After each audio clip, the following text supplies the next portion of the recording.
আসসালামু আলাইকুম রহমতুল্লাহ। প্রিয় দর্শক, এখন আমি আপনাদের মাঝে আলোচনা করার চেষ্টা করব মহান আল্লাহ তাআলা আমাদের কি বলেন। তোমাদের রব কি বলে জানো? তুমি যাকে আমার চাইতে বেশি ভালোবাসবে, আমি তাকে তোমার কাছ থেকে দূরে নিয়ে যাব আর তাকে বড্ড একা করে দেব।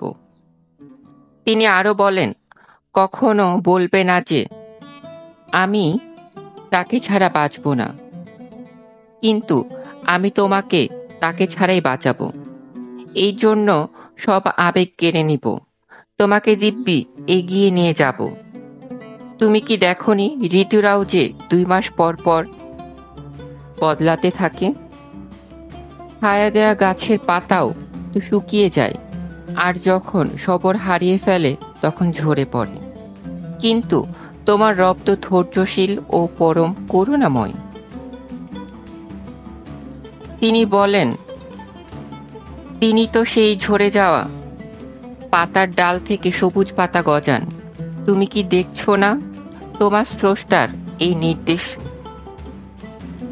যে মানুষটাকে তুমি নিজের জীবনের চাইতেও বেশি ভালোবাসতে, সে মানুষটাও একটা দিন অচেনা হয়ে যায়।